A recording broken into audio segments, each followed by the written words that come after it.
Yes, people, what's going on? Back again with another footy talk. Lewis, what you telling me, bro? So both our managers stink. What are you saying? Oh, is it our managers now, or is it your club? I'm putting it down to our manager first and foremost because our team should be a lot higher up than where it is. I'm not accepting 12th. I'm not accepting 12th as just, oh, these players aren't good enough. No, these men ain't being coached well enough. Constant shit decision making, lack of player development, excuses week in and week out. Whining about transfers, whining about injuries, whining about any possible excuse you can try and do to extend your time period, even though you have 4 league wins in 4 months. No, this guy's a fraud. This guy's a fraud. He needs to leave. He needs to get out immediately. Interesting. What direction do you go with the current crop of players that you've got? Because the difference between Man United and Chelsea are your players were long-term investments, innit? That's what they were. So the players are staying. Yeah, So the I'm new I'm so not the here new where I manager was. that comes in is going to have to make what he has work. What kind of manager do you think gets the best out of these young, inexperienced, inconsistent Chelsea players? I'm not even too sure. Like I've seen the names of like the obvious Xavi Alonso's and Deservi's pop round. I feel like we play better football with them. I feel like there'd be at least some player development. But in reality, like I'm not the scout. I'm not the recruitment team. That's where I'm most annoyed at the Not the ownership. manager, the style of manager. What style of manager? Forget the manager because it's not your job I to know want the I want names. some I want someone at least with who's a bit better in possession than what we have. Although I All say right. that I feel like we'd be a bit better in possession if we set the team up better. We just do this whole play Enzo in the 10 and play Conor Gallagher in the pivot for Bants now. We've gone right back to that shit. Hell, Everton, we decided, what was it? Let's bench 2 of our highest goal scorers in a must win game. That was the genius move we went for this time. And it didn't work out for us. And No, it's that's just interesting. these same stupid decisions every single week. Remember, the last time I came here, I was saying we must be beating Manchester United. We have to Yeah, make a statement. What was the statement? We're the only team that can go to Old Trafford and get bent over. yeah, You true. man don't make chances in any game I watch, and then we go to Old Trafford. You're making chance after chance after chance. We can barely get the ball out of your half. There wasn't a more sackable game than that. Then we went to Everton, and that was probably as sackable. Actually, no, not even. Not even, to be honest. Like that Man United game was a straight insult to this football club. The way we set up, the way we played, the gaps I saw in that team. It was a disgrace, man. It's been a disgrace for the last 4 months, and it's because of this shit setup, his shit game management. I've already brought out the list of all this guy's mistakes that he's made per game, but now he's talking about, we need more signings. I need a ball playing centre back. I need a creative midfielder. Dickhead, what do we have in our team? Like, how many excuses are you going to try and pull out of your ass? What creative Or midfielders do you have? we have Enzo, we have Cole Palmer. We would create a bit more if Conor Gallagher wasn't put in the 10 every single match. Or if you didn't build your team around him, maybe we would perform a little bit better. Fucking ball playing centre backs. We have Disasi who can play out the back. We got Badia Shield who can play out the back. We got Thiago Silva who can play out the back. We have Colwell that can play out the back. So when we're talking about, I need a ball playing centre back, because now I'm seeing that make the rounds today. It's just bullshit excuses every single day, man. It's interesting. It's very interesting, man. I don't know. Like the more I see, what's going on at Chelsea, the more I don't think it's just on the manager. Personally, and this is what it is. Big up everyone that tuned into the show yesterday It's definitely on not just Saeed's on the channel. manager. It's never just a one-man cause for an entire destruction. But I look at Poch for the biggest reason. The recruitment team have to hold it because they brought this guy in charge. Bowley's Yeah. responsible because he owns the club. So they're all culpable for this. But my biggest thing is we would not be 12th with a different coach. We have a good enough defense. We have a good enough midfield. My only real question is the attack. And fair enough, we need more experienced forwards. I will agree with that. The midfield is a lot better than what I am seeing. The defense is way better than what Yeah. I'm seeing. The setups are crap. Like, we are so easy to attack in terms of set pieces and in terms of crosses. Yet we have 3 centre-backs in the top 30 for aerial duels won. We have the Yeah. most aerial duels won for 90. And if Badia Shield was fit more, he'd probably be top over all of our other centre-backs. So it's clearly set up. Like, I look at the second goal for Everton. Our plan is to just throw everybody into the 6-yard box. Forget that gap between the 6 and the 18-yard box. If a ball drops there, it is what it is. First man gets it. But we're just going to throw everybody into the 6-yard box, because that's what brilliant tactics are. And I know that's the tactics, because I saw us do the same thing against you guys. Throw everybody into the 6-yard box. And then that's another problem for us. We concede off crosses, we concede off corners all the time. Now we got Sheffield United at home next. Can't wait. Set piece kings. Yeah, I don't know. It's a weird situation for me, because it's like I've seen you lot now under, since Todd Bowie's been there. This is your third manager, and you don't look no better. Do you know what I'm saying? Like, not even a little bit. So for me, that's why it's at the point where I'm looking at it. I just think that the ingredients are not right, bruv. Like, the blend of ingredients, when I look at the players. Like, we could look at the coaches. You've had 3 very different types of coaches. When you look at Tuchel, when you look at Potter, and now you look at what do you call him as well? Poch. 3 very different types of coaches. And none of them have been able to get Chelsea looking like how Chelsea should be looking, bro. I just think the ingredients is off, bro. That's what I genuinely think. I just think the blend is wrong. I think there's no balance in this team. It's either you're really good or you're really bad. And it's because it's just, the balance is off, mate. That's what, like you said, you've got, like someone saying 4 with Lampard as well. And Lampard's just a player that's... Lampard's a vibes manager. The vibes thing with no tactics didn't work. No. Then Tuchel's supposed to be like a pragmatic / tactical manager. That didn't work. Potter's supposed to be... Yeah, then Potter's supposed to be philosophy based and play good football. That didn't work. And then now you've got Pochettino, who is supposed to be a little bit of both. From what I've been told by players that have played for him, he's supposed to be a good man manager. He's supposed to be a good coach. This, that, and that. That's not working either, bro. It's like, I genuinely don't think it's the coaches, bro. It can't be all 4 of them, bro. Like, and it's such a short space of time, and pretty much the exact same players with give or take 1 or 2. I think the balance isn't there. Poch has got a different crop of players, though, because we had a big player joining. He has a different crop of players, but what I would say is still the lack of balance, bro. I more so blame the recruitment. Like, for the amount of money you've spent, there's absolutely no excuse for you not to have a proper goalkeeper. There's no excuse. Because you've spent there's a lot of money. Like, do you know what I mean? It's like, your goalkeeper's your goalkeeper, bro. Like, it doesn't make sense. It doesn't make sense, bro. You don't buy a house, you don't buy a massive house and not spend money on a security system, bro. Like, if I'm gonna spend £5 million on a house, I'm gonna make sure that I put a good security system in there. I can't just have anyone just being able to bop into my yard, blood, I spent £5 million on. That don't make no sense. Do you know what I mean? What's the point in having £1,000 bike, and having a £10 lock on your bike, blood? Like, what is that? That don't make no sense. Do you know what I'm saying? Like, we're gonna put a £10 lock on a £1,000 bike, bro, and just lock it to the lamppost and go about your business. That's not gonna be there when you come back home. It's not gonna be there when you come back.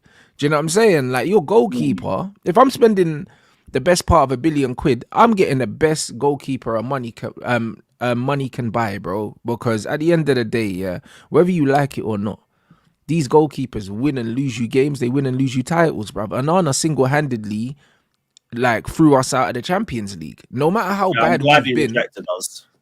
No matter how bad Man United have been as a team, our goalkeeper is responsible. also rejected us because of no Europe.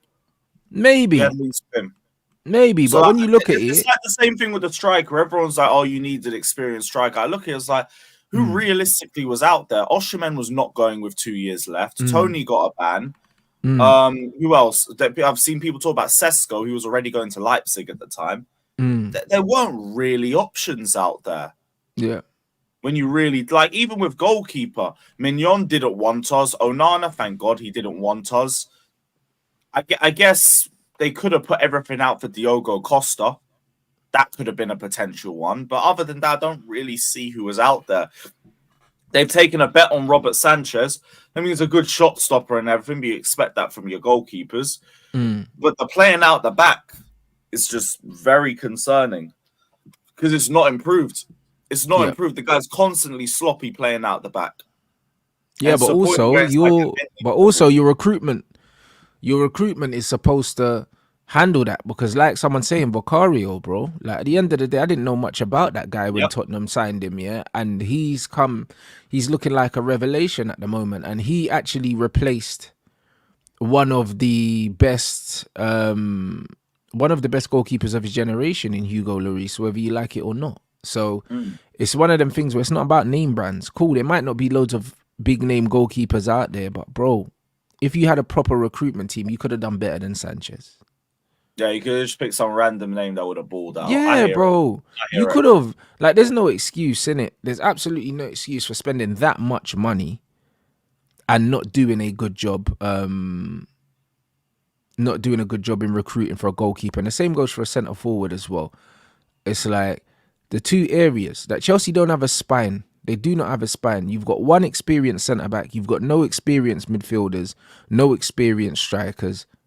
Like, and you don't have an experienced goalkeeper. Like, what are you doing, bro? Like, you're soft in the middle, bro. You man are like a cream egg, blood. That's the reason why you're struggling. That's the reason why you're struggling. I don't think it's got anything to do, that and the manager. With the manager. No, but the manager can only do so much. I think it's a bit of both. The manager's made so many stupid decisions, game in and game out. He is culpable regardless. But I can agree that the recruitment team can also hold it as well. It's a bit of both. It can be a bit of both. But there's no way the manager is not responsible for this. Oh, bruv, of course he's responsible. The manager will always be responsible. But what I'm saying is, the percentage, the degree of responsibility, you have to be balanced with it, bro. Because that's 4 managers we're talking about in what, 2 years, or not even. Yeah, no. I agree with you on that. But that's just me. To me, it's both. The recruitment team could have done a lot better, but Poch is also moving like a fucking idiot. Sorry, Sky.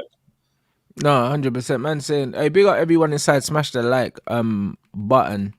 Big up everyone that was in the show with. I was on Saeed's show yesterday, but on the Mandem talk and that. Obviously, the Graham Potter links great show.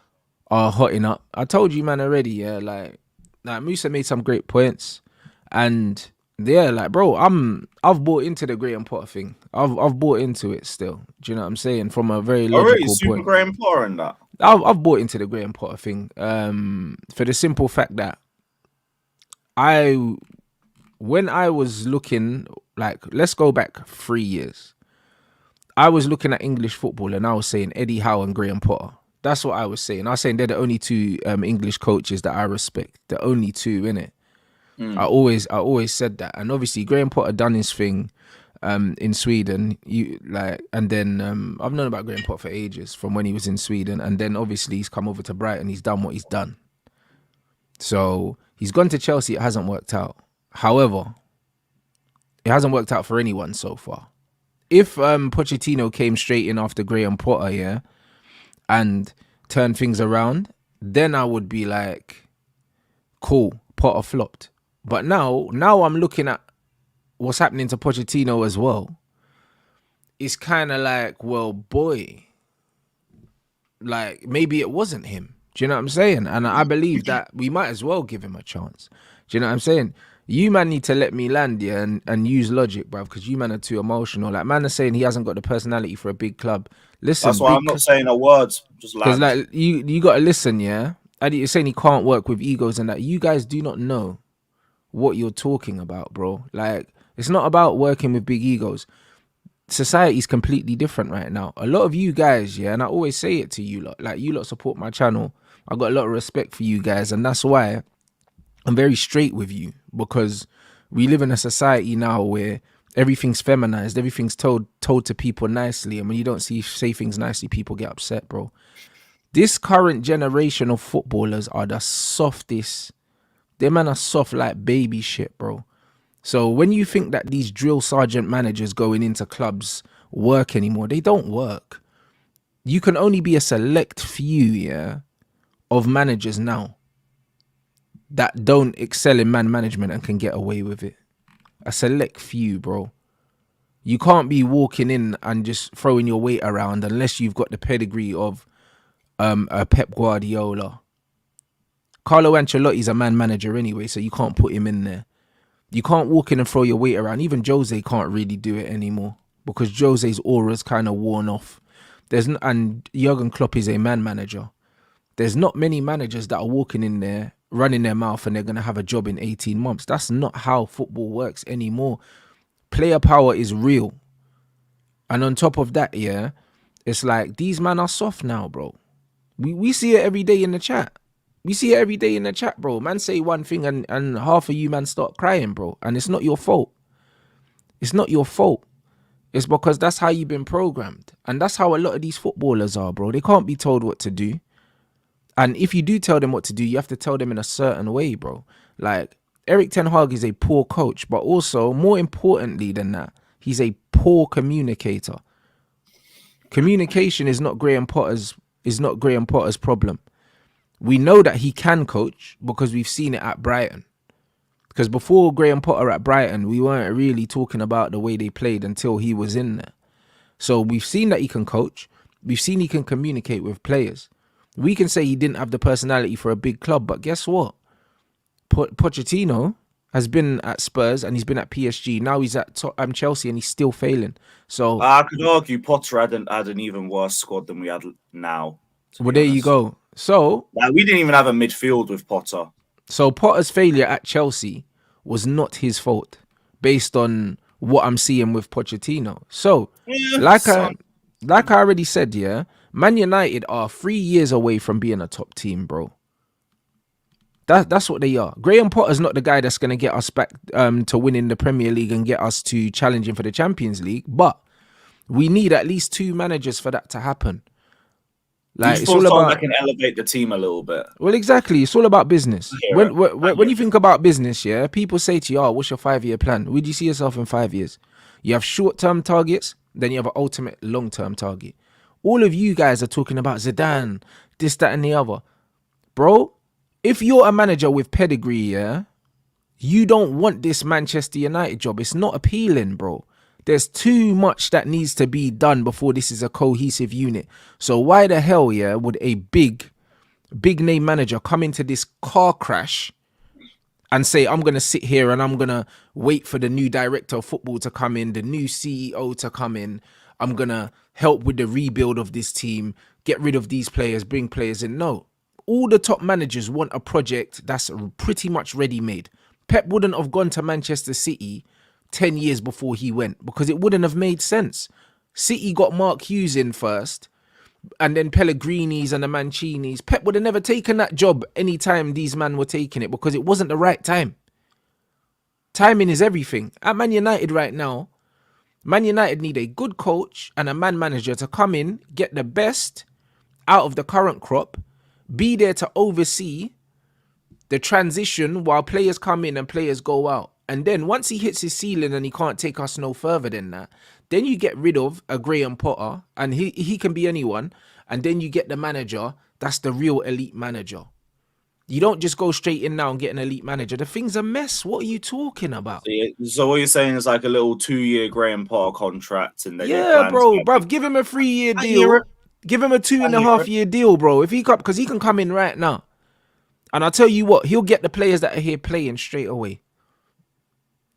Give him a 2.5-year deal. That's it. You know what I mean? I know De Zerbi, man management is questionable, bro. He fell out with Trossard there. De Zerbi's a known hothead. Fell out with Sanchez. I remember that. Bro, he's a hothead, bro. If you bring this guy in, yeah, there's no guarantee that he don't fall out with half the team. There's no guarantee, bro, because he could come in and try and impose himself too much. and then end up losing people as well. What Potter will do is he'll come in with the gently approach, get us playing football, get us organised, and it'll be enough for the current players here to do something. If a manager like Potter comes in after the Liverpool game, Man United can still finish in the top 5. They can, because we have the quality. We do have the players that can do it. We done it last year. You guys aren't far enough that you could even think of that. It's gone. That's what I mean. We're not far, and we're playing one game a week now. We're not far outside. How far are we off like the top 5? Must be 5-6 points. You're only 3 points. Well, there you go. This is my thing. So you have to understand, yeah, this is a long-term project, bro. Everyone, the problem with this fan base and a lot of football fans, they're always looking for one manager to come in and be Sir Alex Ferguson, bro. Nah, bro, you need to understand it's a project, bro. Different horses for different courses. Like I said with Eddie Howe, Eddie Howe's not going to be the manager that's going to get Newcastle challenging for the Champions League. But he got them there. Yes, they got knocked out in the group stages. But in a couple years' time, when Newcastle are consistent top 4 team and they're consistent Champions League team, Eddie Howe will be out of a job because his ceiling will be reached and then they'll go and get the elite manager. We're at the situation now where we need to be Newcastle now. We need to be Newcastle. We need to be that team that's hard to beat at home. We'll give you a good game away, probably beat you away as well. And we're there or thereabouts consistently. This is what we need to be again. We're not that. There's stages to this. We don't go from Man United getting beat by everyone to, oh yeah, we're challenging for the league. There's steps. So the same fan base that say, oh, I wouldn't take Graham Potter, but you're taking Garnacho every week. You're taking that chump every week, bro. But you're saying you won't take Potter. Get the likes of Sancho back into the team. Varane's not going to have any issues. And he'll get the best out of them too, because they'll all be on side. Bro, I'm telling you, yeah, you get in a proper man management coach, yeah, that listens to the players, yeah, that actually listens to the players. Because Carlo listens to the players. They've already said, yeah, that the senior players have approached Ten Hag about his approach. They don't like it. And they've said, you know what? At bigger clubs, we've been dealt with this way. Maybe you should do this. And he said, nah. Cool. When Graham Potter comes in, he'll probably sit down, talk to the players. They'll say, yo, this is what's going to make us tick. XYZ. You'll see a new manager bounce. We'll start beating teams and we'll end up going on a run. That's probably what will happen. The likes of Casemiro, the likes of Varane, the likes of Jadon Sancho, the likes of Rashford, the likes of Martial, all of these players will start playing at a decent standard. It'll be enough to get us points. It will. Whether they're here after the summer, doesn't matter. But the bottom line is, it's about getting to the end of the season now. That's all it is. Potter's not going to be under any pressure if he comes in. Emotional intelligence as well, so he'll know what to do. Bro, at the end of the day, there's no pressure on Graham Potter if he comes in January, for the simple fact that Ten Hag, this is Man United's worst form since we got relegated. I'd say there'd be some pressure because you're still in a position where you can finish in Europe. No, but I say there's no pressure in the set. There's no pressure to win anything, is what I'm saying. Oh, okay, there's no pressure to win nothing. Like he'll see it as I'm coming in. I'll come in now. I just have to fix this mess, getting us playing some decent football, yeah, and get us to the end of the season. That's it, bro. There's absolutely no pressure on him, really. They're not going to say, all right, he has to win the FA Cup. No one's going to say that. People are saying Arsenal need to win the FA Cup or Liverpool need to win the FA Cup. We've been so bad for so long. The rest of the season is metaphorically a free hit, bro. So because of that, people need to stop being emotional and think about where Manchester United are right now. We are not a top team. We are a top football club. We're not a top team. Neither are Brighton. But bro, Brighton play better football than us. Like on the pitch, we're a mid-table team at best. That's what we are. So you can't turn your nose up at Potter. I remember when Arsenal fans turned their nose up at Eddie Howe. Because Eddie Howe got linked with the Arsenal job before Arteta, and they turned their nose up at Eddie Howe. And look what Eddie Howe's doing at Newcastle. If you ask a lot of Arsenal fans in hindsight, would you have taken Eddie Howe then? They probably would have. Do you know what I'm saying? So let's not write off Potter, yeah, because it didn't work out for him at Chelsea. Because people would argue that PSG didn't work out for Poch, and he still got the Chelsea job. That's so. It's just one of them ones where interim manager. This is a brother that's available to work right now. He's English. There's no language barrier situation. He's a known good man manager, and it's also known that we've got a lot of divas in our dressing room. So, in terms of where we are right now, it's a common sense. It's a common sense acquisition. He's not going to be the guy that's going to have us flipping. He's not going to bring back the aura to Man United. Like he's not. He's not going to have us challenging for the Champions League. He's not going to have people scared to play against us. But what he will do is he might just be the glue to just put everything back together to the end of the season, and then we start recruiting because the big name doesn't work, bro. It doesn't work most of the time. Tottenham went and got Ange. Now everyone's talking about Ange Ball, bro. Most of you man never heard of the geezer before he came in. So give it a chance, bro. That's all I'm saying. Do you know what I mean? Man are writing off Graham Potter, but they're championing players like McTominay and Shaw and Maguire and Garnacho. And these guys are all scrubs.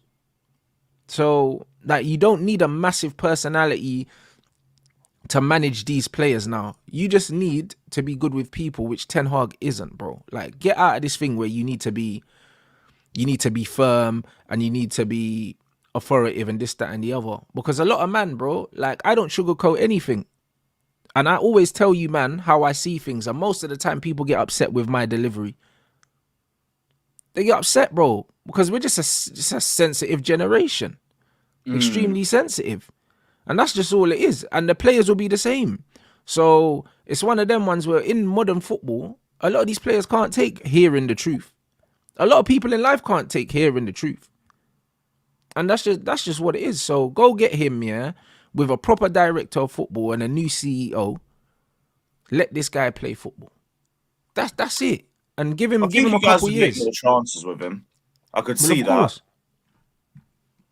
Of course we have. We've got the players. We've got the players. Like, it all depends on how he sets up his team because he used to have some crazy setups with us. Yeah, but that works for us because we've got more experienced players than you.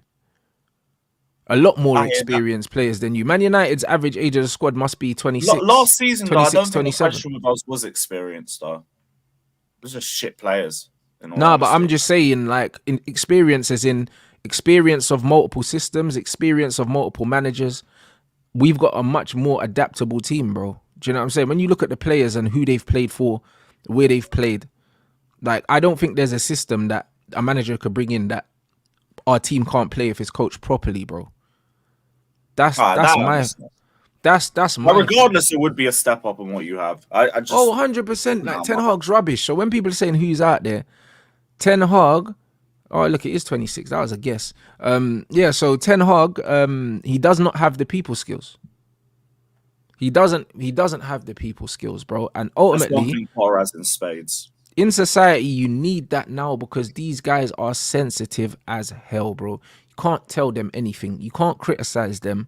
Everything said has to be said a certain way. And that's fine, bro.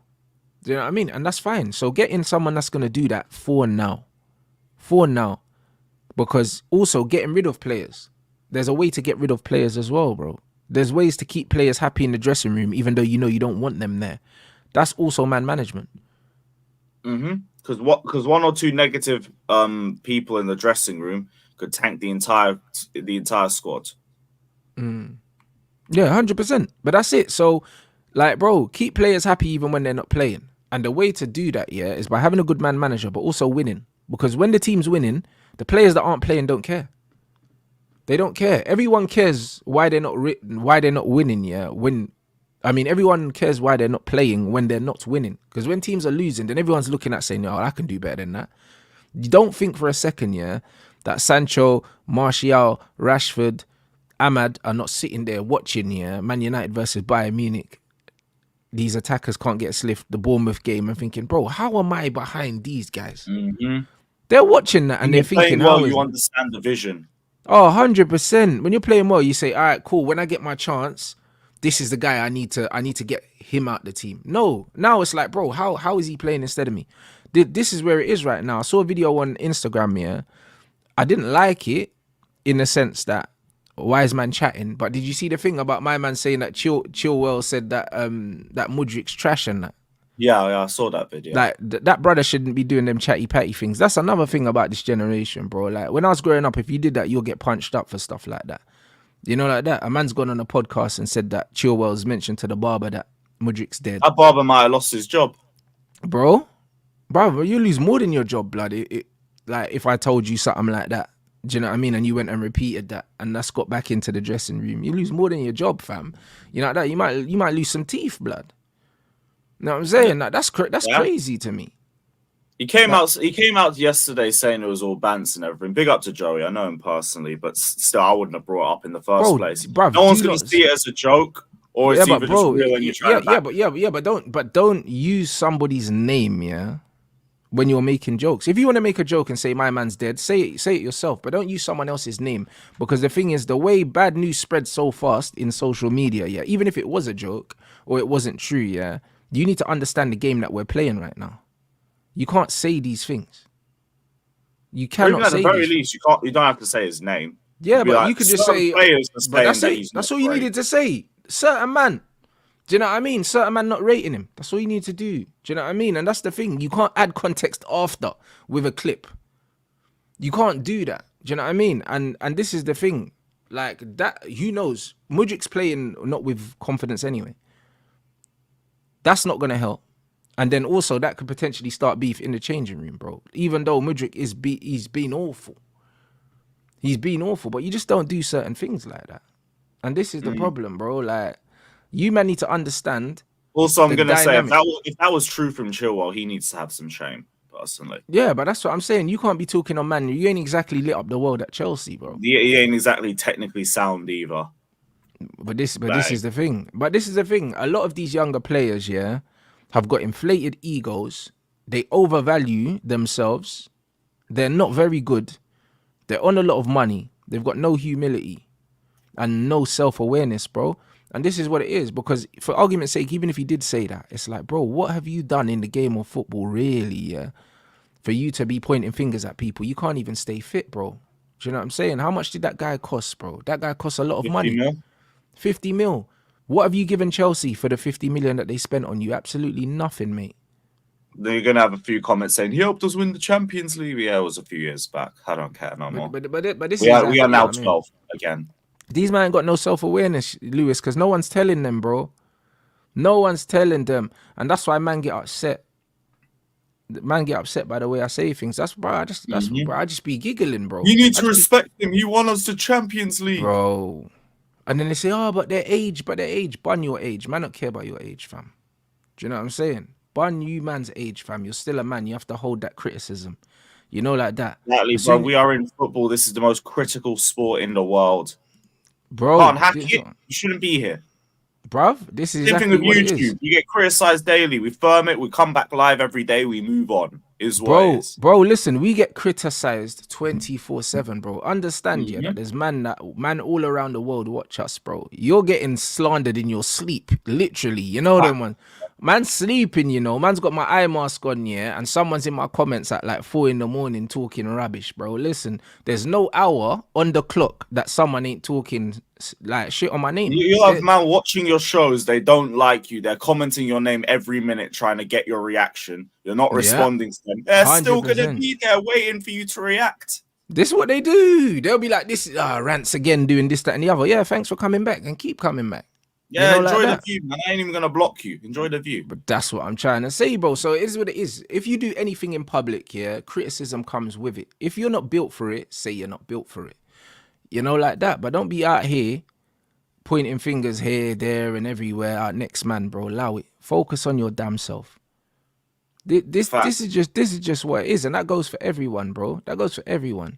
And that's why, trust me, you young G's that watch me, bro, when I'm speaking to you, trust me, it's for the better now. I'm telling you, bro. Because a lot of these guys make content and they're pandering to your age group because they understand that you're the widest consumers of our content, yeah, and they're just pandering to you and they're pandering to you and they're pandering to you. But they don't care about you, blood. I'm telling you, as someone that gives a shit about what the world's going to look like in 20, 30 years, because I plan to have children. I don't want to leave them amongst some of you soft youths, blood. Because I'll be honest, if I leave my youths with the way that the world's going, my youths will be terrorists, bro. They won't be able to handle my children because I'm gonna raise them to be tyrants, bro. Because these men are too soft, way too Real soft. shit. They won't know how to deal with my kids, bro.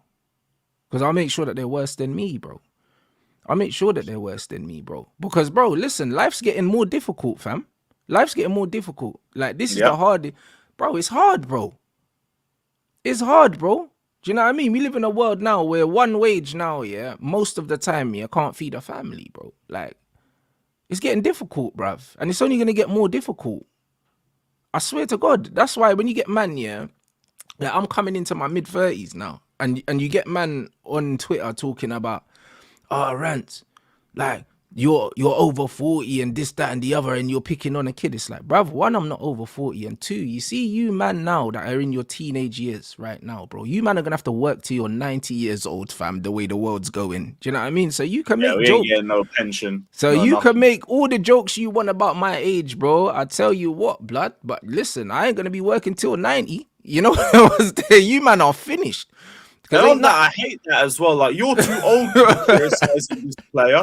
He's Bro. 17 years old. Bro, ain't nothing new under the sun, I'm telling you, bro. And you see a lot of these younger guys coming up, bro. They got no new skills. They got no talent.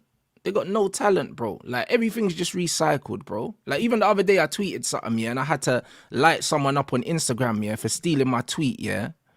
I'm putting it on Instagram and not putting my name in it. Just cut the tweet out and reposted it on an account that's got nearly like 800,000 followers. Bro, a lot of man ain't got no imagination, bro. A lot of these young G's ain't got nothing about them. No individuality, no communication skills, no real life That's skills, why when you bro. see a guy getting cooked on Twitter, right?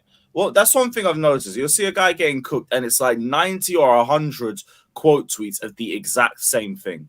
Yeah. So everybody wants to be the first to get all those But interactions. that's what it is, bro. There's, bro, like... It's like you're all saying the same things like parrots. Bro, no individuality, bro. You know why? Because everything's too soft, bro. You man don't get bullied at school no more, bro. You don't get cooked, bro. Do you know what I'm saying? Like, you can't fight. There's bare stuff that you can't do that you should be able to do as men. You can't do it no more because they're literally wrapping cotton wool around you, man. So you're not experiencing life, bro. That's why you think that I'm bad, bro. I grew up around men that were way worse than me. Yeah, And forget way worse fighting than anyone. If you cuss someone out in school, you probably Bro, get detention. that's what or I'm some saying. shit. Look at me and my brother, bro. When it comes to cussing people, there's no one, bro. There's no one. Yeah, you man are like the Rock and Stone Cold. Bro, there. there's no one in this industry that wants any smoke with me and my brother. No one. No one. Crazy. It is crazy. Do you know, there's X no like, one. X Bro, is crazy. we'll crucify you, bro. Like, that, it will literally be biblical, bro. And the reason why is because, bro, not only did we grow up here in one of the maddest areas in London, but also, bro, we grew up in a time where, bro, if you couldn't defend yourself physically or verbally, yeah, you were a target, bro. You were a target. Like, do you know what I'm saying? Like, you would get bullied at school, bro. Do you know what I'm saying? Yeah, bro, you would get bullied, bro. But now all of us, like, man are so protected now. It's like man can't fight because they don't need to. Man can't defend themselves verbally because them man don't banter no more. Man used to, bro, you used to cuss your friends, bro. All sorts. Bruv, the way you knew you were friends with someone is you used to rip each other to shreds, bro. And that's how you, and now all these guys now, talk to me about your feelings and that, bro. Listen, that's not how we communicate as men, bro. Like, stop shaming us, bro. We take the piss out of each other. This is what we do. This is very normal. Do you know what I'm saying? Like, man, them don't want to do that no more. Like, it's okay to do these things, bro. That's why you man's skin's not thick, bro, because you ain't been ripped. No one ain't cussed you about this or cussed you about that. That's why my streams have no rules like that. None, if you see guys arguing on my streams, sell it yourselves. Sell it yourselves. But that's figure it out. But that's and everyone's what I mean. calm by the end of the stream like normal. But that's what I'm saying. Like, even yesterday, bro. Like, bro, that yesterday I was on Saeed's stream. A man said something about special needs and that, and he's like, "Oh, yeah, it was like take it back, bro." He's like, take it back. I'm not taking it back. I'll say whatever I want. You know them ones there? It's like, why am I taking it back? Dying, bro. Big up, Saeed. That was crazy. I said, take it back for what? You know what? I said what I said. I said what I meant. Do you know what I mean? Does it not exist? Do you know what I'm saying, bro? Like, it's crazy, but you can't say that. I can say whatever the hell I want. Do you know what I'm saying? And this is exactly what it is. Bro, society's soft, bro. because he was worried about some cancellation or something. Bro, there's no cancellations, bro. Do you know what I'm saying? But that's what the world makes you think. If you say the Bruv. wrong thing on camera, you're gonna get fucked. Bro, When there's people all throughout the world, yeah, that have additional needs, bro. There's loads of them. People always do the joke thing and say, oh, messy autism, bro. Like, everyone talks about it.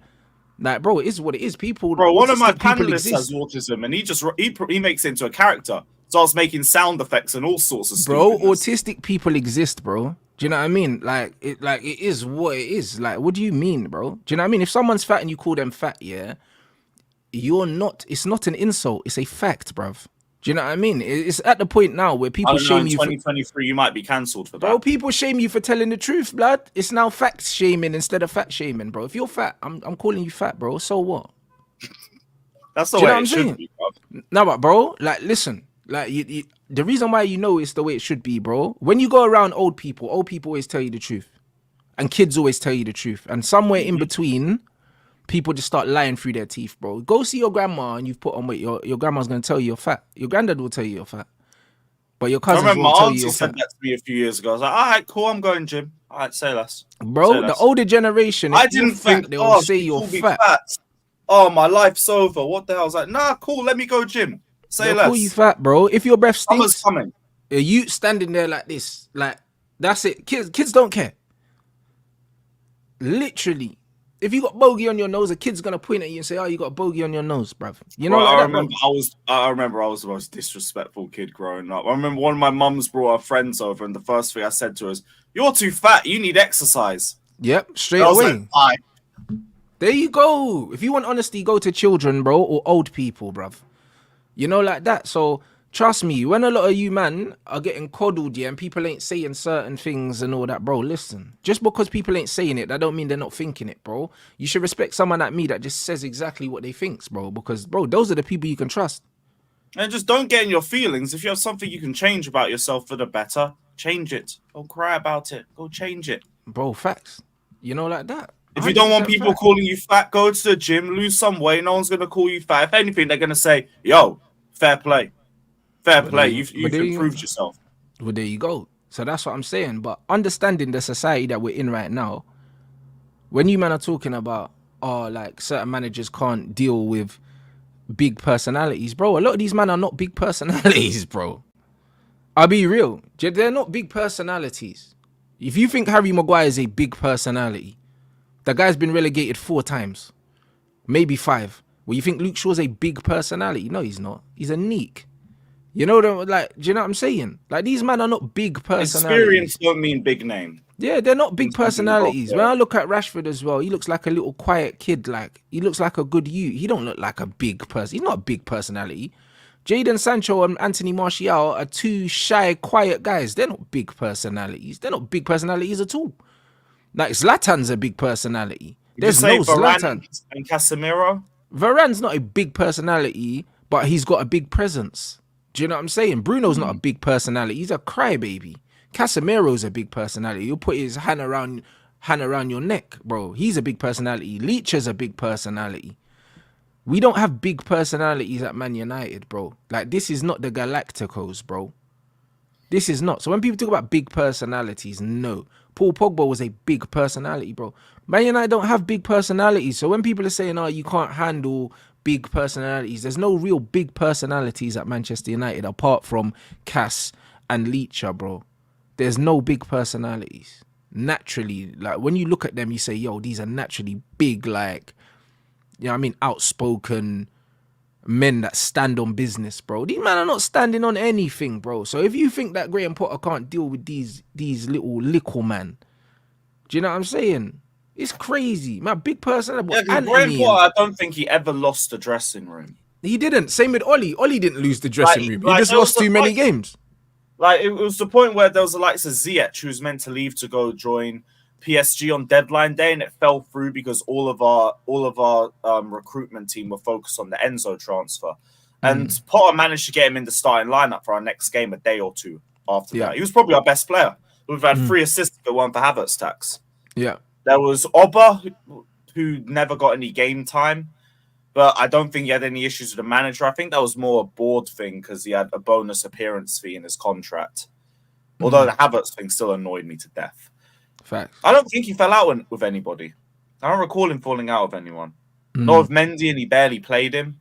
He never really liked Mendy's style of goalkeeping in general. But the funny thing is, was Mendy worse than Sanchez though? Probably not as a goalkeeper. Not with his feet, maybe. But Mendy was one hologram last season. Like Sanchez is a good shot stopper. Mendy was mistake after mistake after mistake.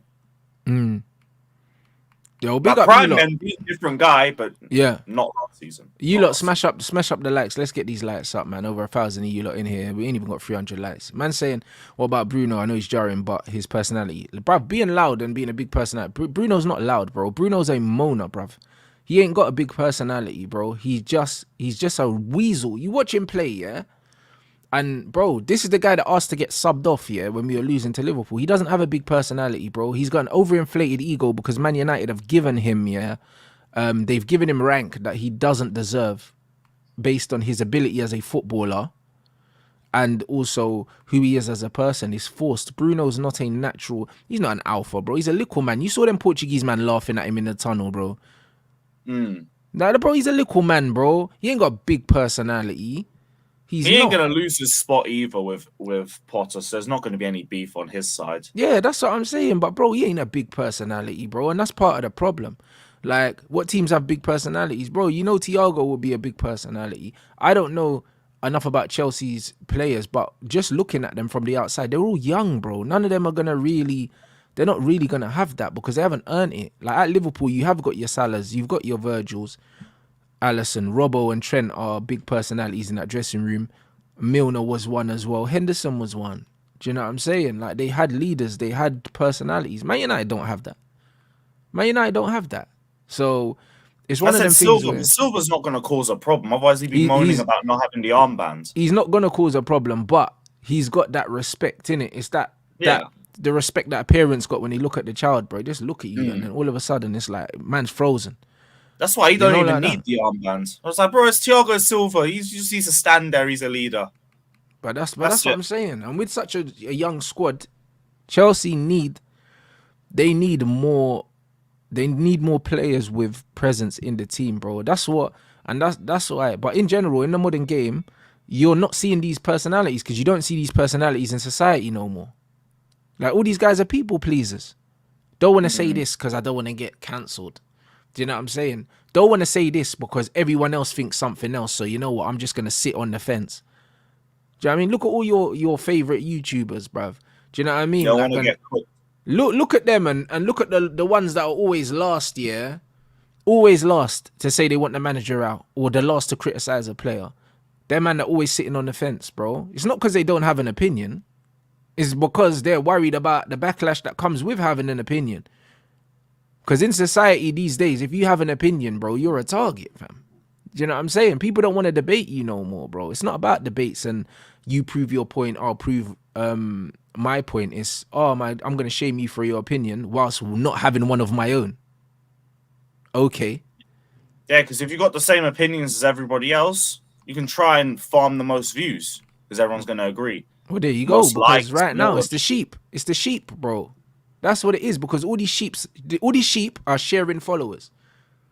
That's what it is. They're all sharing followers. So you know what? If I have the same bull opinions as people that have bigger channels than me, I can just latch onto their little gravy train and pick up their little deluded following as well. No, thank you.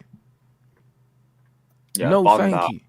And that's what it is. So it's one of them ones where, guys, when it comes to this game of football right now, you look at Eddie Howe as well. He's a good coach tactically, but bro, you can imagine that his man management is spot on. Seems like a cool brother. When you see him in press conferences, you don't get any hostility from him. When you look at Eric Ten Hag, he always looks like he don't want to be there, bro. He's not even a people person, bro. He don't have the character. He sounds like he's making excuses. Like some of the quotes I heard after the Newcastle game, and I think even after the Bayern game or something, well, pretend like you guys have had good performances when you've just been cooked all game. Barely creates a thing. He's like, no, I see positives. Man said we were unlucky, you know. He said we didn't deserve to lose against Bayern Munich. Bro, we had like one shot on target in one half, I think, or maybe in both halves. Guy's just deluding himself because Bayern barely got out of first gear. Yeah, but they didn't need to. Yeah, but he's probably telling everyone that no, it's because of us. We stopped them from playing to their full capacity. Some delusion or brainwashing like that. 100%. So it's just one of them ones. And all the Eddie Howe should replace Southgate. Honestly, I think Eddie Howe's got too much to offer, yeah. As a coach, coaching week in, week out to take the England job. I think the England he job, ain't gonna go international. the England job is for a finished manager, bro. It's for someone that ain't got nothing to offer the game week in, week Or out. Sony bro. just wants more time to themselves. Yeah, 100%. I think Potter and Eddie Howe are the next generation of young English managers. I think they need to, I think they need to stay away from that England job. I'll be completely honest. Who have you, man, got this weekend? Obviously, Sheffield United at home. You should win that. Oh, we better. Oh, we had better win that one. They better not even make that game difficult. But I know they will. The one game we should have made easy in Brighton, we go and have Conor Gallagher running around like one Rottweiler and kicking anything in sight until he gets sent off. So God knows. Our game management ain't brilliant in general. Just win this game, I swear. And if we don't, they need to make an announcement on the tannoy at full time that Poch has been sacked. Because don't even give him the Carabao Cup game if that's the case. All the rumors I'm hearing from sources that he's in big pressure if we don't win our next 2 games. Like, huh? We are joint 14th. There is a team with a 10-point deduction that has 6 points behind us. How is he not under pressure? Yo, that's mad. That is crazy. Ooh. Yeah, Gallagher is back. He was back for the last game. It's just Poch put him in the pivot again. No, yeah, he put him in the pivot with Enzo. Wow. So it's really like win or bust. I say no, Gallagher and Enzo. Yeah, it is. It is. We should not be 12th. This team should not be 12th. If we were in like the European spots or even 8th, I might have been like, you know what, let's give him a little bit of time. Nah. 4 league wins, stupid decisions I've seen game in and game out. He's the one I'm expecting experienced decisions from. I'm just seeing stupidness and excuses. I'm seeing lack of player development. No, I'm sorry. Get me results or bounce.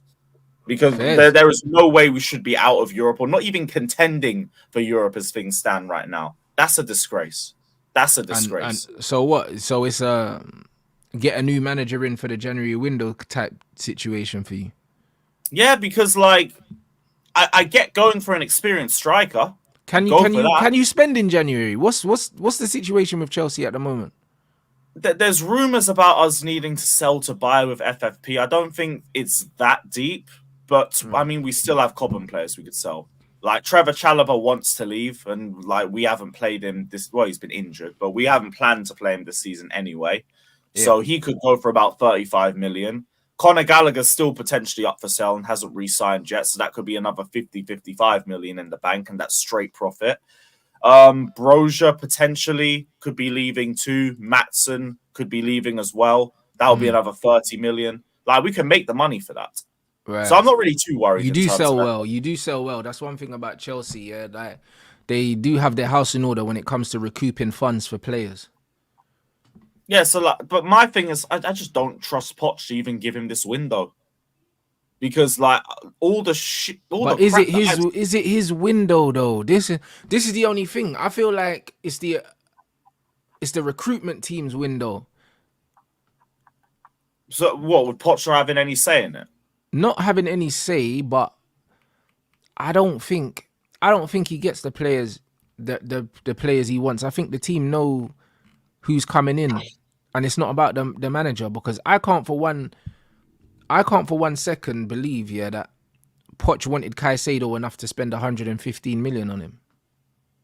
Do you know what I'm saying? I don't think Poch said, I want him really, really badly, pay whatever it takes. I can't imagine that. Potentially.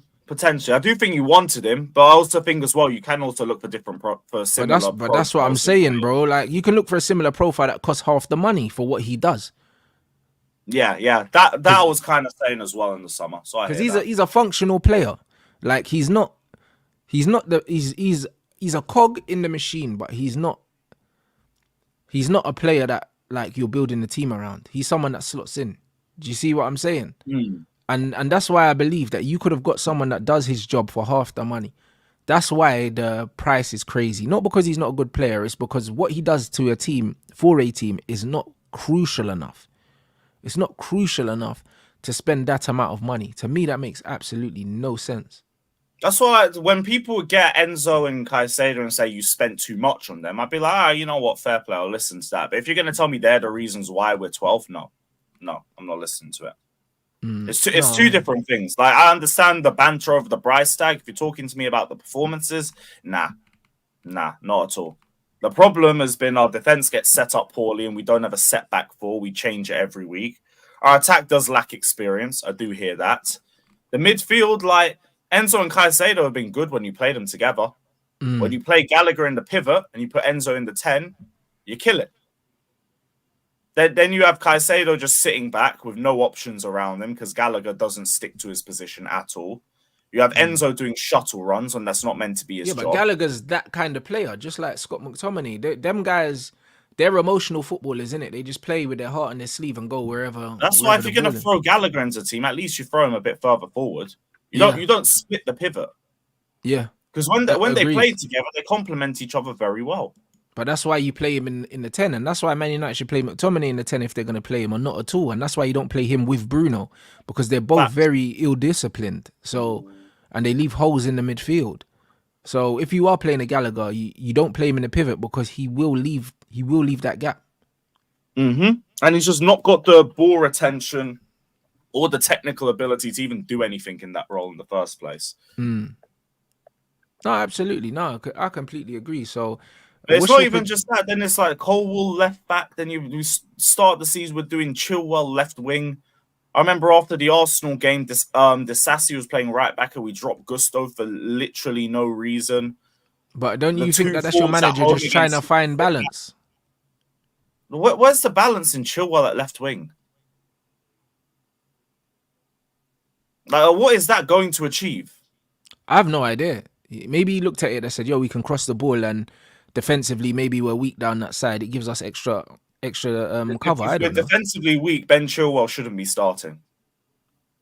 He is a left back that cannot. What was the formation with Chilwell on the wing? If it was a 4-4-2, I more understand it. But if it wasn't, I think it was a 4-2-3-1. Yeah, because then that wouldn't really make sense. Let me double check. That wouldn't really make sense. If he was going 4-4-2 and said, you know what, I'm going to play him like a traditional old school winger and just play him on the left wing, cool, I get it. But if you've got a double pivot, you don't need him as a left winger. That doesn't make no sense, because why do you need extra cover? That's the whole point of the two sitting players, to slide across and cover the players. So why are you going to play Chilwell as a left winger? We do like Colwell and Chilwell on the left-hand side, and it was just like, what are we attempting to do here? Then you throw Mudryk on for the last 10-15 minutes. By no reason. That makes sense. Yeah, see? Them things are weird. I get it. And then when 0-0 down against Villa in a must-win game, we get a red card, and he thinks, let me take off my key forward, Mudryk, who's made all these chances. Let me take off my striker, bring on a DM and protect the points at home. Oh, we've gone 1-0 down. Let me bring on another striker. Now we need a point. And it's like, well, what is your mentality? Just protect the point. I remember when we were at Old Trafford and like we got it to 1-1 in the second half. I see us trying to waste time, trying to play slow possession-based football to just retain possession. Like, I've seen this script before. We're protecting the points at Old Trafford against Ten Hag. This is how low we've sunk. We're shook a Ten Hag ball. I hear it. And then what's the deal with Nkuku? Like, do you not know where he's gonna play yet? Oh, Nkuku's just an excuse at this point. So I've been saying that. I look forward to when Nkuku's coming back, but I would be very shocked if he comes in and everything's sorted. Like, suddenly we're winning games 5-0 and everything. Like, no.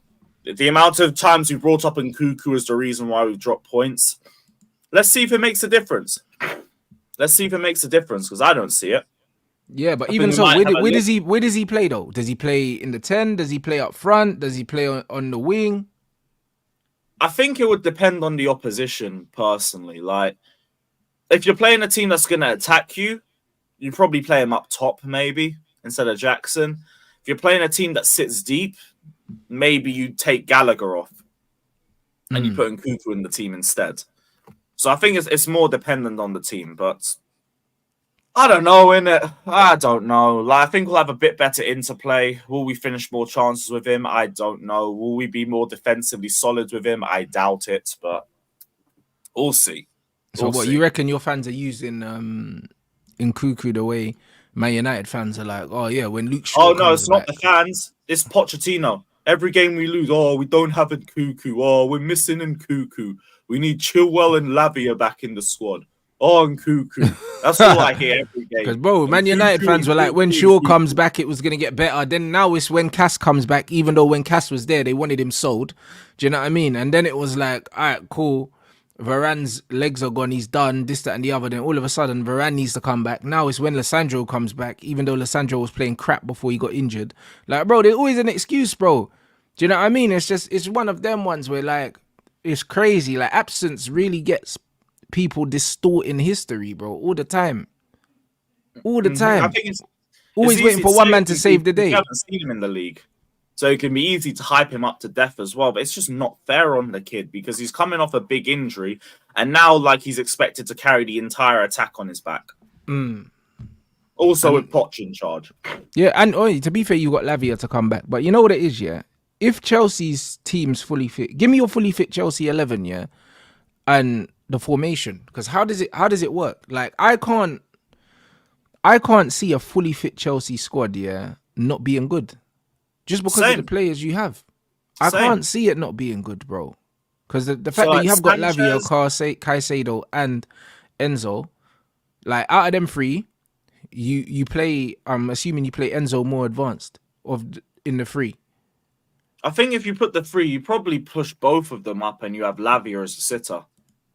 Yeah. That would probably be what works. And then I guess you do So a Nkuku, 6 and Palmer, 2 8s. Sterling.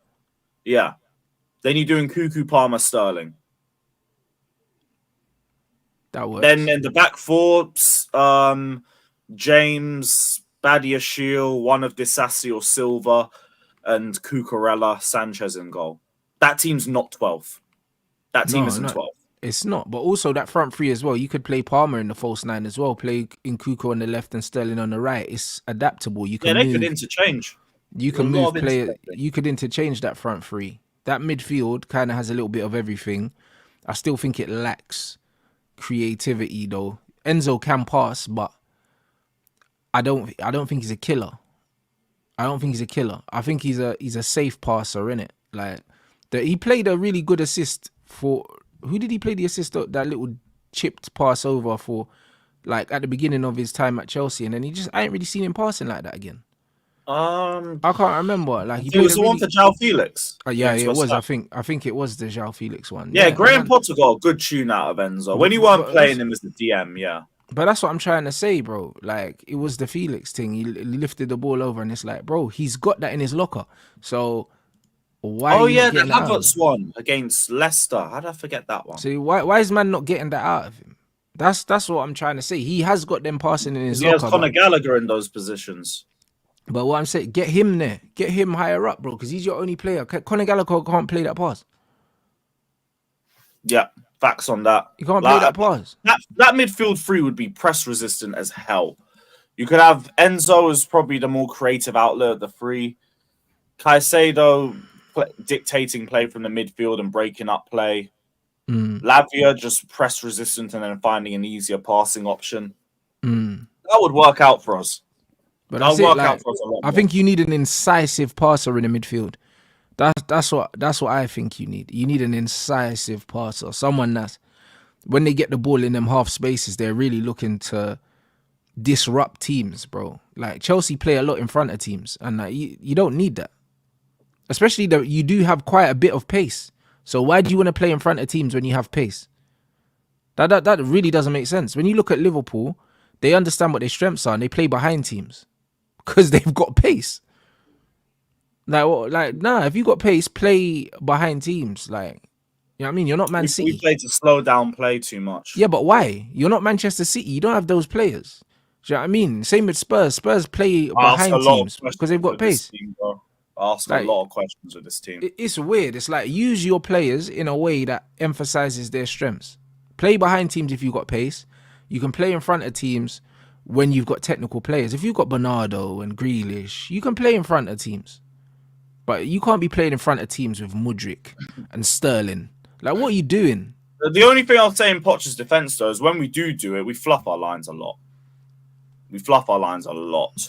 But then One just thing I've create more seen as a chances. constant with us, though, is that we overplay things to death. We never seem to be killers. Like, if we get a ball 1-on-1, you guarantee we're going to have 3 extra touches. If there's a pass that needs to be made, you guarantee we're going to take 3 extra touches before we release that pass. The chance will probably be gone by then. There's something we haven't really clamped out in the squad yet. We just allow it to keep happening every week. If it's not Jackson, it's Gallagher. If it's not Gallagher, it's Mudryk. So what do you think stylistically the manager don't suit the players that you have? Probably, yeah, because he's not implemented it into them. Like, we still struggle to play out the back. 4 months in, we still can't play out the back consistently. It's not just Robert Sanchez. I'll see like shaky moments from the back, shaky moments from a Caicedo potentially.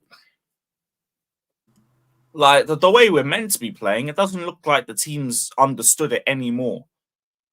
Within 4 months of being in the team, the set piece defending doesn't look good. The set piece attacks that we tried to make are pathetic. We usually just score off of moments of brilliance or penalties or set pieces. Well, I mean, free kicks and that. That's usually where our goals come from. That's fair. Yeah. That's why I look at it all and I'm like, the manager's not improving anything. Well, nothing's that might be an argument. That might be an argument, though. Do you know what I mean? Like, I'll be real. That might be an argument. And then it's just excuses after each game, which makes everything worse. Like, he said we lack aggression and height after the last game. Like, brother, we have 49 yellow cards, 3 reds, and 3 in the top 10 for fouls committed. But we lack aggression. We lack height with the most aerial duels 1 per 90, 3 defenders in the top 30 for aerial duels 1, and Badia Shield's not even fully fit yet. Hey, bro, listen, that's sounding a bit Ten Hag-ish, you know. Like, this is a great comment because remember when our manager said that he likes a left-footed centre back. That's why Varane's not playing and he can't play out from the back, yeah. And then he brought in Johnny Evans at right centre back and left Varane at left centre back, and someone released some stats saying that Varane is the most 2-footed player in the Premier League in terms of passes completed and how balanced his passing from his left foot and his right foot is. So clearly the manager never had those stats. And this is... Or the manager's just trying to make excuses, which is, again, just the same thing that we've had. Like after the Everton game, he said some very alarming words. He's like, our reality now is mid-table. Well, why were you saying in August that at Chelsea, the aim is to win now? We want to win the treble. We will be back in the Champions League. What? But then after we lose to Forest, you're asking for patience. When you knew walking into the Chelsea job, it's not about patience. It's about winning now. You seem to understand the standards of this club when you walk into it. But after a couple weeks, all you want to do is lower the standards. You want to make excuses week in and week out. That's why I can't back this guy. No, I see it. All of the other issues, but Poch in front of me right now is a joke. Is a catfish. No, listen. We ain't I going get it. Anywhere with him. Obviously, I don't watch Chelsea full games very often because it bore me, to be honest. But I don't blame you. I understand. I completely understand in terms of, like, bro, I always... You're on mute. Can't hear you. Yo, a manager's fundamental responsibility is to get the best out of what they have in it. If a manager's not doing that, they have to come under scrutiny. They absolutely have to. And if Chelsea fans are all saying, you know what, with the players we've got, the manager's not getting the best out of them, you now have to look at it and say, you know what, he should be in trouble. He should be. Like, he really should be, because Chelsea have spent way too much money on this project to, well, forget it. The players are not going to get replaced. They've committed now to buying these players and putting them on 10-year contracts.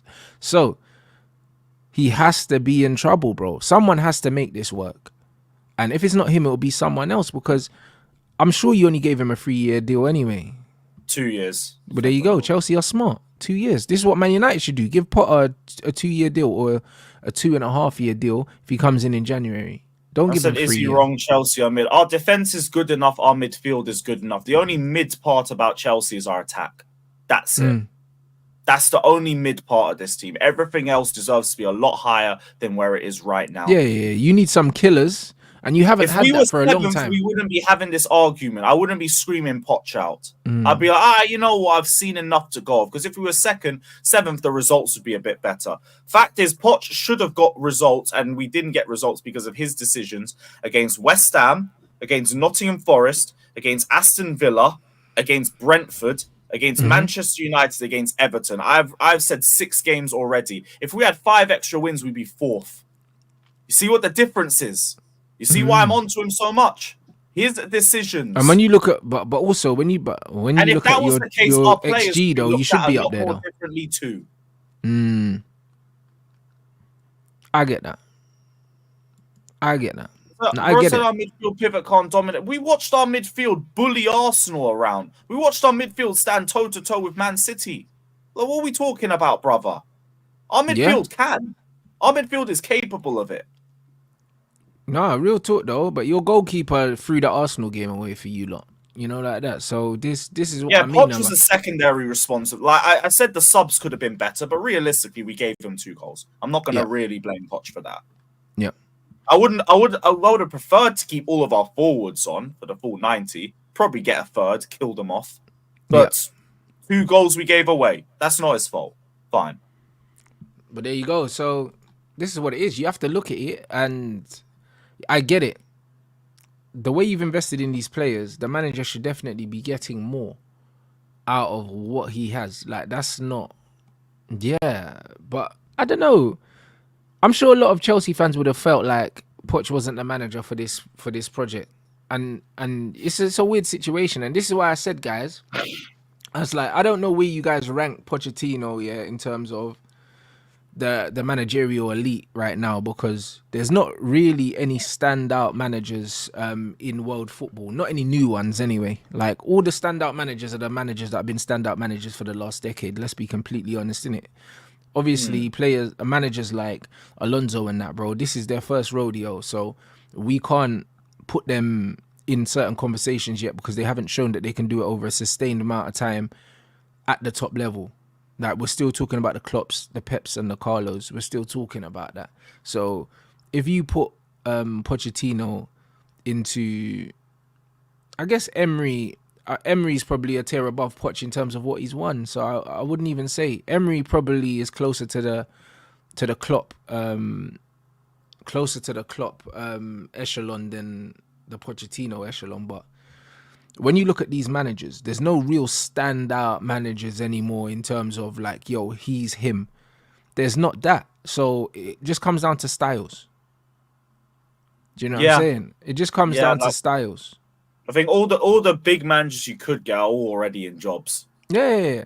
I don't think there's anybody out there. So yeah, it's a weird one. So it comes down to styles. Yeah, like Poch is in the how Arteta category. Yeah, that's fair. Do you know what I mean? That's fair. Do you know what I'm saying? But it's kind of fair, but Poch has got more European experience than both of them. Quite a bit more, because he played Champions League with PSG and also Tottenham. So it's difficult. Do you know what I mean? It's just like when you say, oh, what's world class and what's not. It's difficult with managers also to put them in certain tiers, because it's like, you can look at what managers have won. You can look at how many European games they've played in. You can look at where they're finishing in the league. Like, it's difficult, innit? It's very difficult. But when you look at these guys, you have to understand, when you look at where the teams are, that's kind of where you should be looking at managers and saying, you know what, based on where we are right now, this is the level of manager that we should be attracting. You can't just be saying, because we're a big name club, we deserve a big name manager now, because a lot of teams have passed their cycle. Like, Chelsea are in a new cycle now, like at the start of a rebuild. This isn't the Chelsea with Lampard, Ballack, Essien, Drogba and that. That's not that Chelsea no more. This is a new Chelsea. This is a new club making its way back up to where they fell from, same as Man United. So we can all say, oh, we should have this manager, we should have that manager, but bro, like, when you realistically look at it, we are just above mid-table clubs. Like, that's what we are. Like, in terms of I'm not even how. thinking it from that we should have this sort of manager because, like, you could scout a good coach like Tottenham did with Ange, for example, and like they're not a big name or anything, but they'll get the best out of the players that But you that was have. but that was a style choice because they met with Ten Hag and they said, "Yo, this guy's boring the shit out of me. We don't want him." Do you know what I'm saying? That was pretty much how it went. It's a style choice. That's what Okay, it is. It's makes a sense. style choice. So they said we're gonna go for Ange because we like the way he plays. Chelsea need to decide, yeah, with the players that they have, what kind of football they want.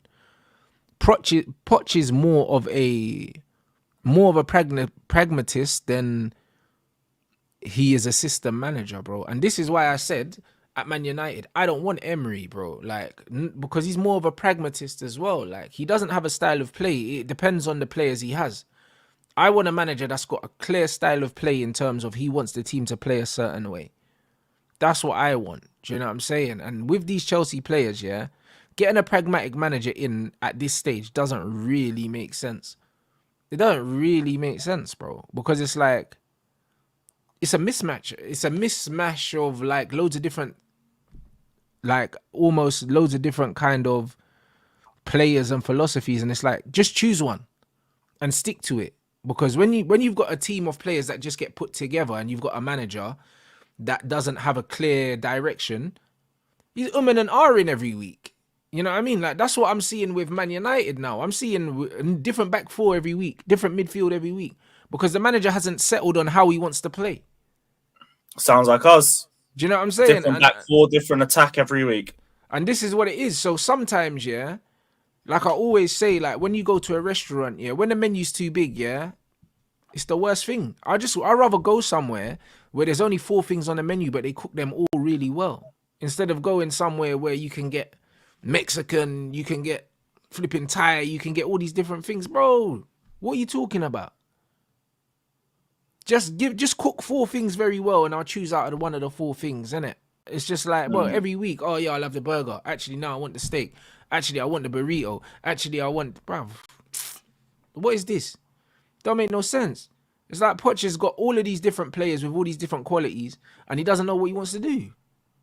He doesn't know what he wants to do. Like man said, Chilwell at left wing, bro. And Cole at left back. What? Why? Guys just confused. Why, bruv? Every lineup, there's something that confuses me. You know what I'm saying? Like, and this is what I mean. It doesn't make sense, bro. Like, get a manager that has a direction. He wants to play this kind of football, yeah? And it's either get in where you fit in or get out.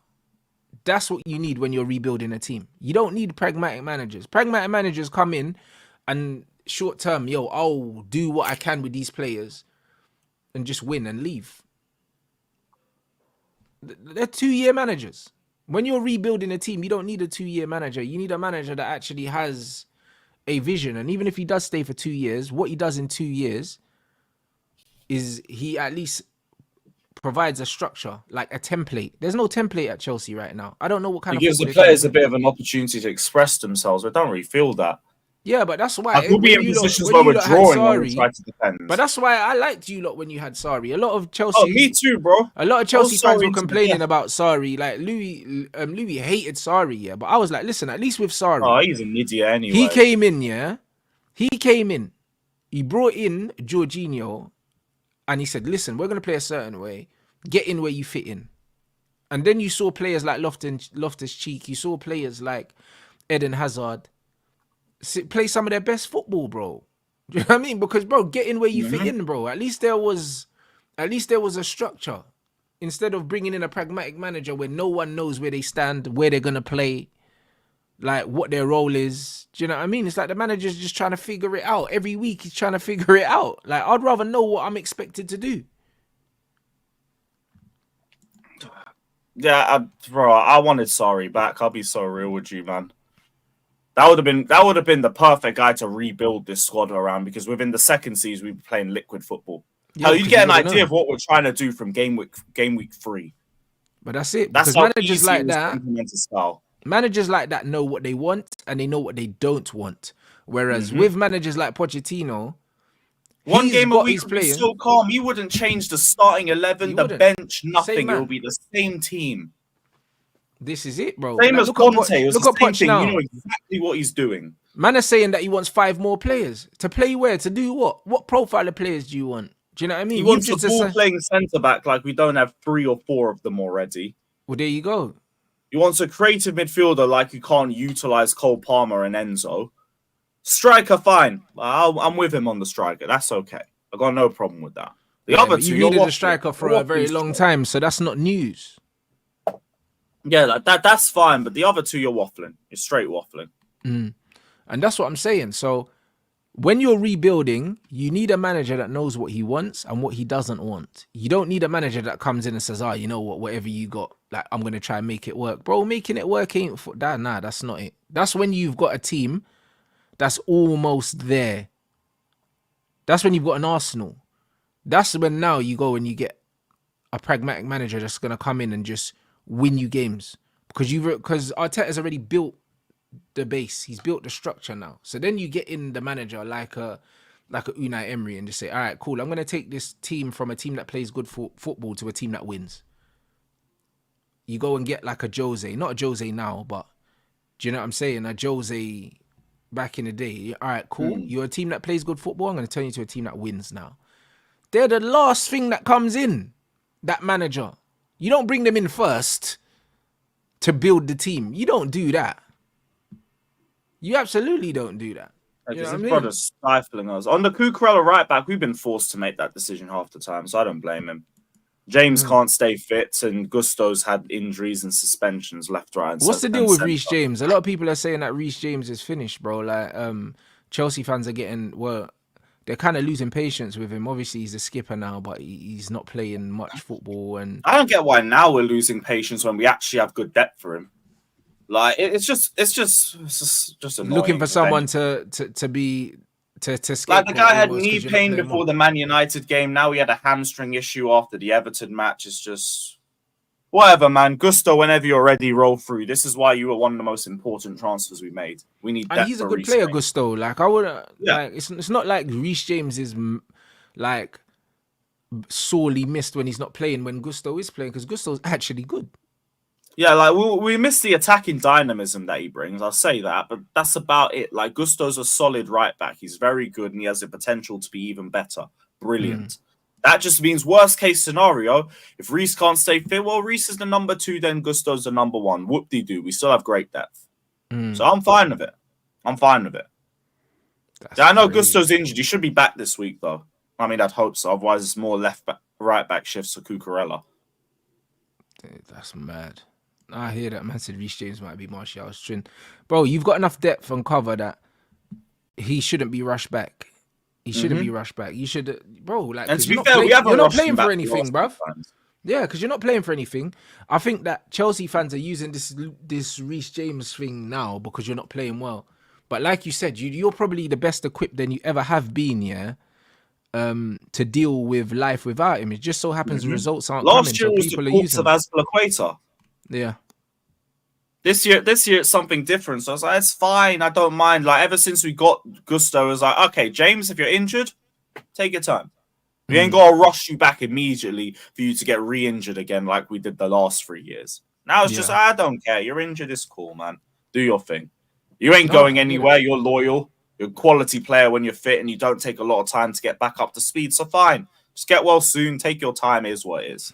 No, facts. I hear it. Hey, Dale, he said if you spend $1 billion, how much would you allocate for a striker? Not a striker. Like, it's all about your attacking unit, innit? It's about your attacking unit. When you look at Chelsea's attacking unit, yeah, it's not good enough. Even before, Ziyech, Pulisic, like, do you know what I mean? They've been struggling in them wide areas and like across the front line.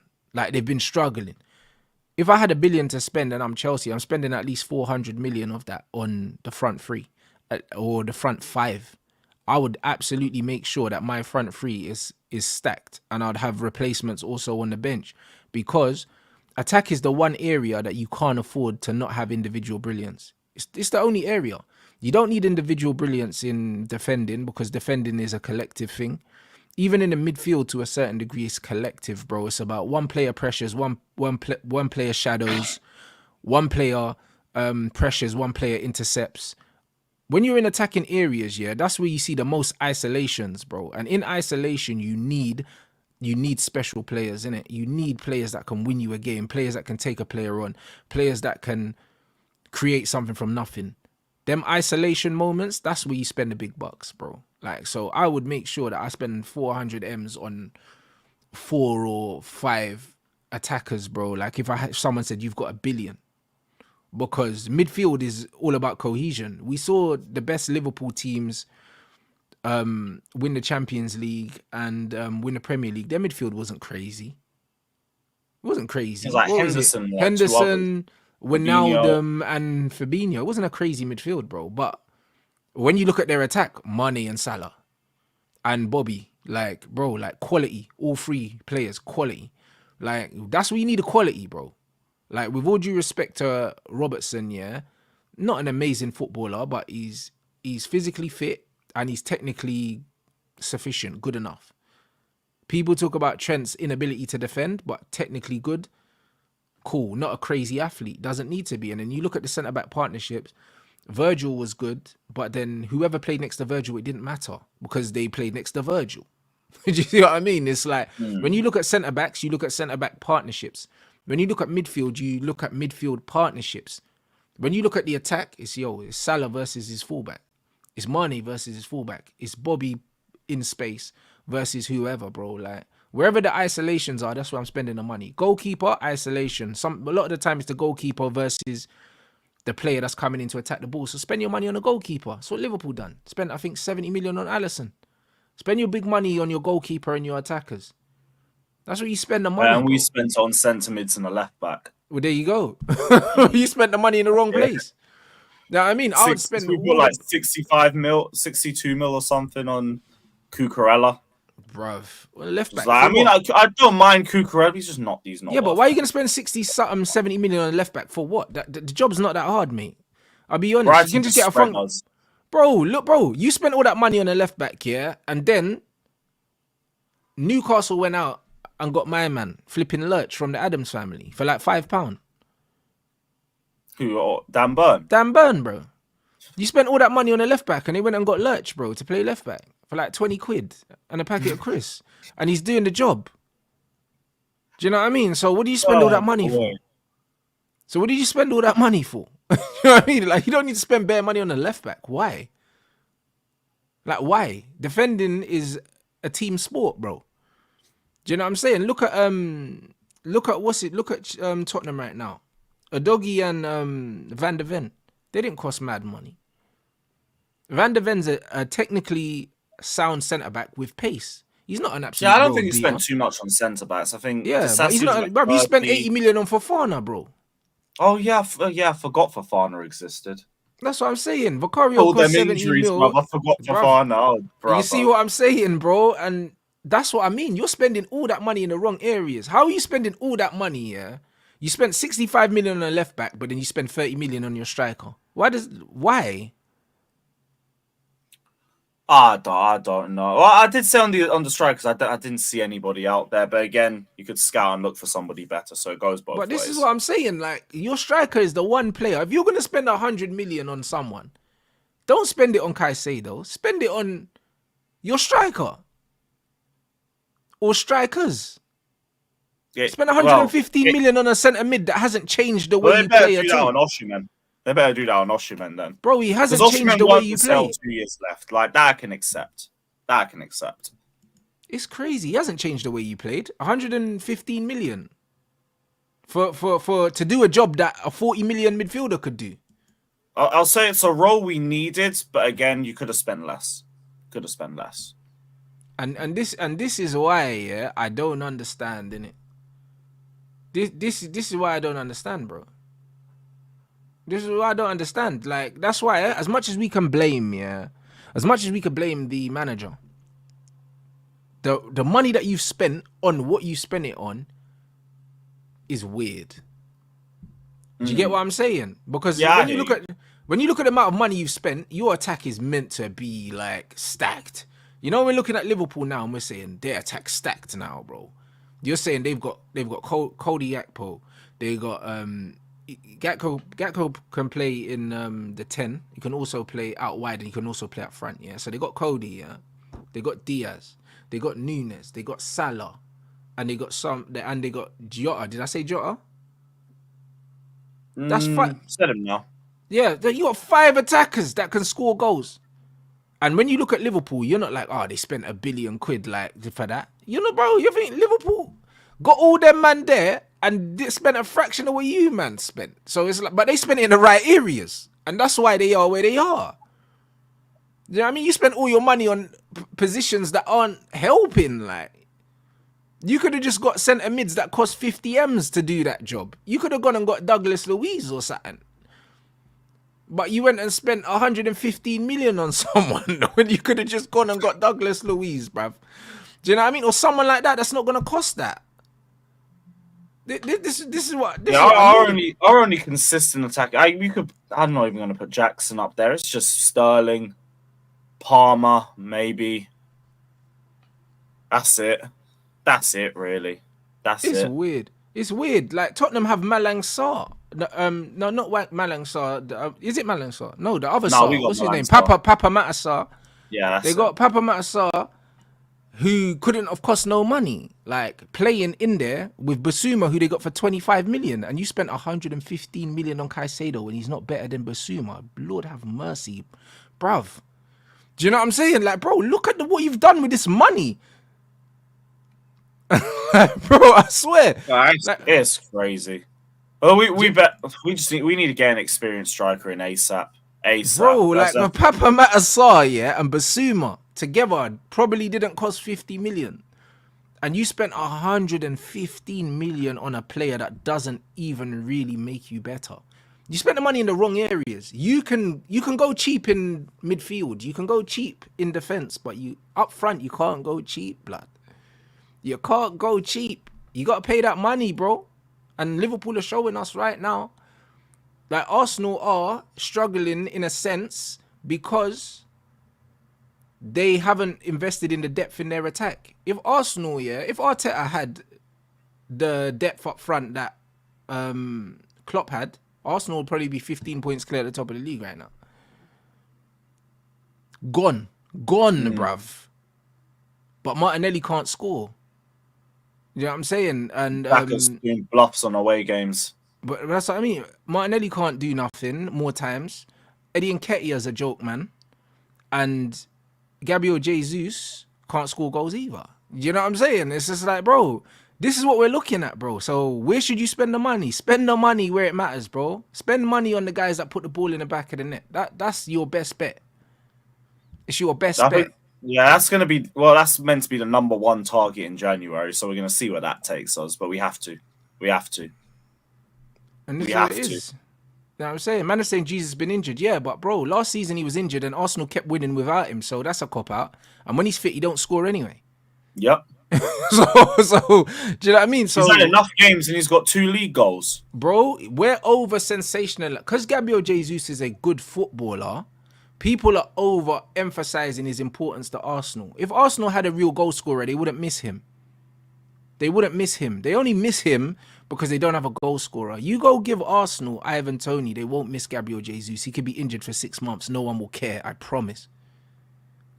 No one will care. Do you know what I'm saying? So it's one of them things where, bro, I'm telling you, Liverpool's attack is why I have them as favourites to win the league, because they've got shooters everywhere. They'll just outscore you. Yeah, they got shooters everywhere, bro. You. To beat Liverpool, you probably need to score 3 goals. To beat them. Most of the time. Probably. Do you know what I'm saying? Like, I would never dream of thinking, oh yeah, we can just beat Liverpool 1-0 today. Or 2-1. We just draw with them every match. A little 0-0, 1-1. Yeah, bro. It's crazy. Like, Liverpool... Although now I can't even back our defence like that. We will get pammed if we go to Anfield. We're holding 7. Yeah. Literally.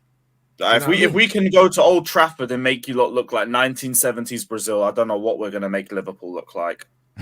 Bro, listen, we got them on the weekend. I'm telling you, it's brazy, you know. Hey, bro. Yeah, get the Henny out for that game, bro. At Anfield. Bro, listen, them man are opening, I think they're opening a new stand or something like that to welcome us. Yep. Bro, it's going to be treacherous, bro. is It's peak if you're in that away, and the amount of coins are going to be getting licked at you from the Hey, top tier. bro, like it's gonna be treacherous. These man said, yeah. I don't know if they purposely waited for us as well, blood, or if it Oh, just they so happened. definitely did. They could have opened it a week or two ago. Do you know what I They mean? could have. Or if it's because it's a Christmas thing and it's for Christmas. I don't know why, but I don't know, but I'm scared, fam. Because United are rolling through. That's why. Yeah, bro. Like them man, it's like them man waited for us, you know. They said we're gonna baptize these Donnies when they come here. Mhm. It's gonna be peak, bro. I can't lie. And Anfield's rowdy anyway. You know, like that. But They're the going to fact be that there for blood because they know that they could watch a battering again. boy, it's Plus, you man's crazy. record, you've been getting cooked there the last 2 or 3 times. Yeah, the last two That games, aggregate score's like 32-4 or something. yeah, it's something like That's going to be long. that's gonna be their little confidence boost before they go to Arsenal. You know, like that. Yeah, So, I was with Sam yesterday. He was talking about, we have the training session on Sunday. Then yeah, we they're got you gonna lot coming smoke down. us, bro. And Man United players are just checking out one by one, broski. Like I see Luke The Shaw and amount Harry of players Maguire. I saw pulling up with injuries Yeah, against Bayern, I yeah. see every single one of you. Shaw You and think we can Maguire. see it? Shaw and Hey, Maguire was Bruno's like, pulling ooh, out. Say less. I'm coming with you, bro. Don't yeah. worry. It I'm was with my that. captain. And Martial and Rashford was sick at home, blood. I'm telling you. Now, this is where man management comes in now. Because now Ten Hag's going to have to beg these men to play, bro. If I'm Rashford, nah, bro, listen. Nah, my back This is hurts, your blood. funeral, bro. I'm here in Yeah, attendance. bro. Them man, he's going to have to beg Rashford and Martial now. Oh, make sure you're fit. Nah, bro. I'm tell the club doctor now my back. He's like, yo, Varane, please, can I have some blocks? Bruv, Varane, just say, yo, my back hurts, Reed boy. You, man, I'm going to sit this one out, you know. I'm going to pull up with some hamstring strain in the second minute. Bro, I'm Paul telling Pogba at you, Anfield back in the day. He's going to walk off, just be like, nope, little peak. clap, I'm out. It's peak. Because no one's fighting for this manager now. You're going to see who's really playing for this manager. That's what you're going to see. You know what I'm saying? You're going to see it's not really that, bro. You know what I'm That's saying? going to be the most disjointed mess in existence. It's crazy. The Maguire thing's going to be funny, bro. I can't wait, bro. No, Maguire will probably play, bro. He'll probably do the hero thing, turn up with bare tape on his thigh and that, like, do the Captain Fantastic thing. But let me tell you something, yeah, bro. This manager's finito at Anfield, bro. The Anfield test is not for the faint-hearted, rude boy. You man got to Yeah, sack him in the tunnel, Ancelotti style, after that. That's it. And Bruno's suspended for that game, so he can't play. So, yeah, he got himself suspended for that game. So it's gonna be Why advantage United? It's gonna be McTominay, Kobe Mainu, and someone else, and Amrabat maybe. Like that's probably gonna be the midfield. Well, is Mount still not fit? Nah, Mount's. I don't know where Mount is. He's got another mystery injury, bro. You know That's what I mean? crazy. And we don't start. This man Johnny was Evans. available every game for us. Yeah. So it's gonna be, what is it gonna be? Lindelof and Varane, or is it gonna be Evans and Varane, bro? Like, man, don't know. It's It'll probably be crazy. Evans. Hey, bro, we're gonna get cooked. We're gonna actually get cooked, and no Shaw as well. So who's gonna play left back? He's gonna do Dallo and Wan-Bissaka probably. Dallo. Part of me quietly thinks though, you know, like Liverpool fans have been gassing this beat down for so long. Part of me thinking it might go the other way. Not even in terms of cooking, but it might be a little like 2-1 or 1-0. Nah, I don't think it's gonna be. It's not gonna be the. It's not gonna be the 6-7-0 everyone's expecting. But I think we'll get terrorized. We'll probably end up losing like 2-0. But I think it will feel worse because I think it will just be like constant Man United parking the bus, yeah, and constant pressure for 90 minutes. I'll be like, disappointed with that. No, if Liverpool fans are hyping this game up to the way it is, all for some 2-0, I'm going to be very disappointed in them. I'm expecting some generational beatdown, to the point where it's just bullying. To the point where we're talking. No, I think it will be bullying, but it depends. The difference between Man City and Liverpool, yeah, is what I'm not confident about is that at least Man City have a reputation for playing with their food, innit? Liverpool don't. Liverpool are not the kind of team that will just keep the ball and embarrass you. They only know how to go for the throat, blood. That's the only way they know how to play. So it's like, if we don't sit super deep here and we even entertain the thought of playing football, it could be messy, bro. It could be messy. That's why I think we're going to turn up like we turned up against Newcastle and City and just literally just play in our own half. I genuinely think that's what we're going to do. Because if we don't do that, it's going to be... That's the only way you'd leave with anything. You, man, just got to stink Anfield out. Yeah, we have to. Be putrid over it needs there. to be a prime Jose performance, bro. It has to be That's one the of only. them That's the stinkers. only way where you even keep the scoreline decent. Literally. So I don't Yeah, really you know. guys did try to play football last year. That's why you won't do it this time. Yeah, maybe. You man will be time wasting from minute one. Players pulling up with all sorts of injuries. No, facts. I think it could be that. I think Might it have could your be that. medical team doing more distance covering than your midfield. Yeah, it's not looking good. It's not looking good, guys. Do you know what I mean? And boy, if we play the front three that we've been playing the last few games, we're not gonna score. So unless it's a set piece. So yeah, I can't see us laying a glove on them. Not with that stinky front three, bro. You know what I mean? So I don't know. What's your match predictions for your game against Sheffield United? Do you think that you lot will? Well, yeah, you should get the job done. It's at home, right? Yeah, yeah. Although I've heard Sheffield United are very dangerous off crosses, so I'm not too sure. I'm gonna say 2-0 as a bare minimum. Because, like, come on, it's Sheffield United's at home. These men have 2 league wins. I swear, if we make it 3, he needs to be gone immediately. But we have to win. We have to win. I allow it. I don't want to spend my Saturday night here streaming and just raging. I want to go out and enjoy my weekend for once. So Yeah. can we at least pretend that we're some sort of a semi-serious institution and beat Sheffield United? It would be nice. It's I a hear you. home game. Like it means anything, but yeah, 2-0. I'm gonna just say 2-0. No, I hear it. Yeah, I mean, you lot, big up everyone inside. Smash the like button. You already know what to do. Get them lights up. We're gonna be back later on, with Northside. Yeah, I ain't spoken to Oh, him since jeez, I'm gonna Arsenal. lock into that. I ain't spoke to him since Arsenal lost as well, so that's gonna be hilarious. Um, so yeah, you lot will be back then as well, and also I think I'll be able to let you know how to enter the giveaway as well for the Modern Warfare 3. In it, we hit 85,000.